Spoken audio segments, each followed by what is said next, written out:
Good afternoon and welcome to Pinken headquarters in Norwich. Carrow Road is just over in that direction, and that is where this morning we spoke to Norwich City sporting director Stuart Webber, and that of course feels like quite a large event. We haven't spoke to him in that sort of scenario, I don't believe, since around 18 months ago. Obviously his assessment of the 2021-22 season, looking forward to last season, was done in-house, so it was an opportunity for the local media mainly to speak to Stuart Webber, and he's done just over 50 minutes with us. He also spoke to Michael Bailey of The Athletic and BBC Radio Norfolk, so a lot of Stuart Webber content out there, and we're back to that sort of feeling again of Norwich fans looking for signs of what's to come, because when Stuart Webber sits down and assesses the season, that usually is when he gives sort of nuggets of information about what to expect in the coming season. And after a disastrous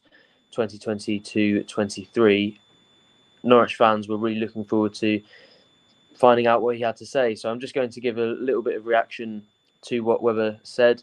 I was in the room for that discussion with Paddy, and just talk about what that might mean for Norwich going forward and how maybe it differed and was similar to what I expected going into it. And to be honest, it felt once it was over like that was always what it was going to be. And as much as when we were going into it, there was almost a feeling that it could be anything and the possibilities were endless.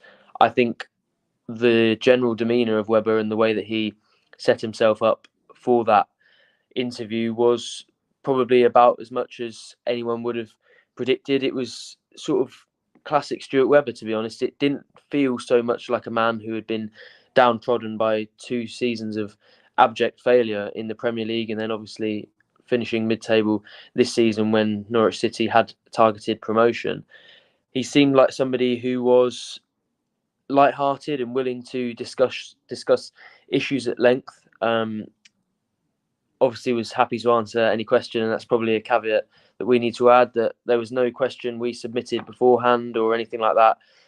We were allowed to ask any question we wanted, and Paddy did, and I thought actually Webber, in the way that he gave his answers, was quite articulate and was the sort of character probably Norwich fans have expected to see in these sorts of scenarios, even when things have been going well. So it was positive to see him maybe come out fighting a little bit, and as much as everyone wants that accountability and for Webber to take that responsibility and admit that last season was as much of a disaster as it was, I think it was good for a club that really needs refreshing to see somebody come out and have a little bit of fight and have a little bit of desire to turn things around. And I actually thought he moved on quite quickly from that 2022-23 season. He was asked about it in the first question and how it ended up being such a failure, and he didn't really speak about it at length, even when prompted by Paddy to keep going. He was very keen to move on to this season and going forward, or next season, sorry, and going forward, and how Norwich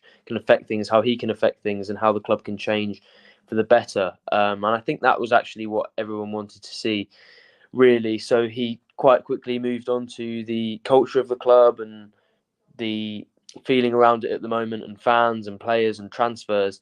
And it was those sorts of bits of information that I think Norwich fans have been tuning into his interviews for a long while for. You don't often see that level of transparency, and he made that point. And as much as I feel it's been laboured to quite a significant degree at this point, there aren't too many sporting directors that even come out and speak. And some of the detail he went into regarding specific players and specific live transfer situations, I found very interesting. He spoke about Andrew Omobamidele and the fact that a bid was rejected in January for more than Ben Godfrey cost Everton, and we understand that to be sort of between 20-25 million pounds, that sort of mark. So it must have been a really significant offer. For me, it's maybe a little bit of a surprise given the financial situation of the club that was turned down. But he also spoke about how I think it would be a surprise to see Andrew Omobamidele at the club in September. He's obviously a very valuable asset, and if Norwich are to make the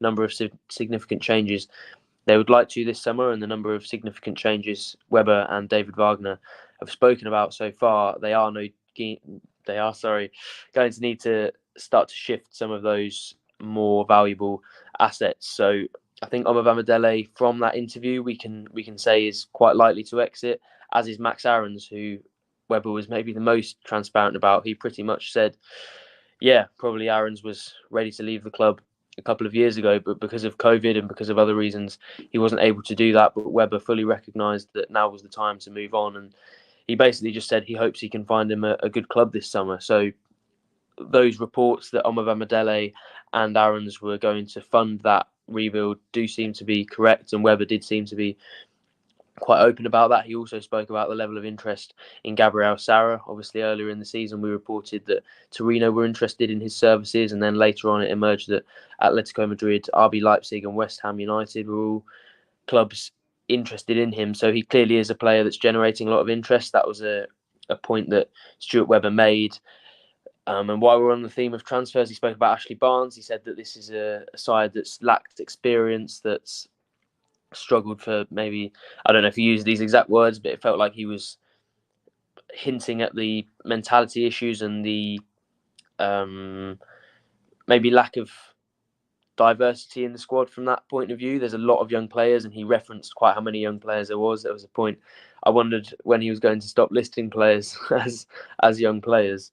But he spoke about how when Norwich were most successful in his tenure, that they had Tim Krul mentoring people, Grant Hanley, Jordan Rhodes, more names that aren't quite coming to me just now. Russell Martin was one of them, and he spoke about how that really benefited the club previously, and then said that Barnes signing was sort of done to address that, and that maybe Norwich fans should expect 2 or 3 more signings of that ilk. So I think we were expecting that from the noises we've had. Norwich are perhaps keen on bringing in a little bit more experience, and I don't think they can survive purely on that, as maybe some clubs have tried to do in the past in the Championship, and I think they know that. But there's also a recognition, as there was from David Wagner towards the end of the season, that perhaps somebody does need to help out with the mentality and the experience in this squad, and Barnes was brought in to do that, and it looks like some of his fellow summer recruits will be doing that. And yeah, I think that was quite key in what he said, and it's those sorts of details that people are looking for in that. He also did quite a long section on the abuse he's faced, and we've heard that in previous podcasts. I think he's done sort of national interest, more general sporting podcasts where he's discussed his role and the abuse he's faced, and he spoke about the differences maybe that he sees in the coverage of any abuse he faces, and said Norwich are absolutely justified in their criticism, or people are justified in criticising them, and he'll take that. And he admitted that things haven't been where they needed to be in the last few years, but he feels that the line has been crossed at times over abuse. He spoke about the fact that he had been visited by police after altercations with fans following, I believe, that Newcastle United game towards the end of the 2021-22 season, and how he felt that if he had been working at Morrison's, it would have been a different situation, but that people in football maybe take more abuse than is fair. And I understood his grievances, and it felt a little bit when he got to talk about that like it was something he was holding in, because it was one of his longer answers. And as much as I wanted to hear about football, and I'm sure Norwich fans wanted to hear about football, it's clearly something that's important to Webber, and he wanted to speak about on the day. But he also said that he can take it. That's not me condoning giving him abuse. Obviously, I would never condone giving anyone abuse whatsoever, but it's something that he's said continually, that he doesn't read things, that he doesn't pay attention to it, and that he's actually had mental health problems before, or let things affect him in that way, and then come up with coping strategies that he now uses to avoid that happening again. So that was quite a key section of it for him, I felt. And he also spoke about, because of that ability of his to absorb the criticism and not let it affect him, he asked fans to focus on being positive towards Wagner and the players. He didn't ask for acceptance of him. He said that what's important is that players get behind Wagner and his players, fans get behind Wagner and his players, and that they give them a chance. And I do agree with him on that one, but I'm not sure it's quite as simple as that. I think there are issues at every level of this football club, and it's not just the fact that Stuart Webber has made mistakes that leaves the club where it is. As much as Webber might want fans to direct the flak towards him, Wagner has only won in the last 11 games, and even with the mitigation of injuries, which he also spoke about, I think there is certainly scope to criticise him, even if he hasn't maybe made as many mistakes in such a long period of time as Stuart Webber has. But it was nice to see him front up to that a little bit. He admitted plenty of times that there's been criticism, but highlighted that criticism, as much as it was justified now, there have always been things that would have been justified. He referenced actually Felix Paslak, which wasn't a name I was expecting to come up in the interview, and said that even when things are going well, they've wasted money on players like that. And I suppose, in a sense, it's a valid point, but it's very hard to really talk about criticism and how fans should maybe address it when you have had such an abject failure of 2 seasons with the club. So yeah, those were sort of the key points really, and what he wanted to emphasise. And I felt that he was maybe hinting at relations with media and the feeling around Carrow Road and everything around that really was that it's time to draw a line under the past. And David Wagner's spoken about that a lot.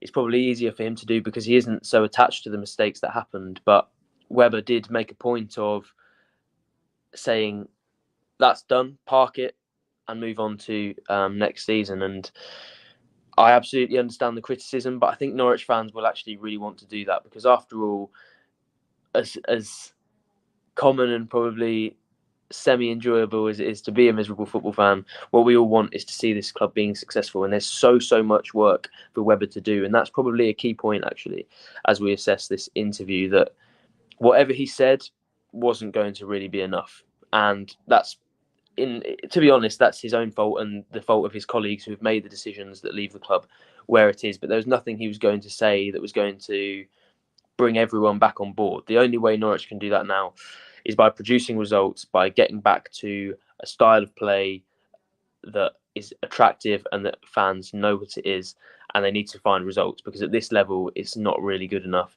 in any way to be finishing 13th. So hopefully that move towards looking at next season, the funds that look like they're going to be coming in. He also spoke about Milo Rashica and how he would probably be sold.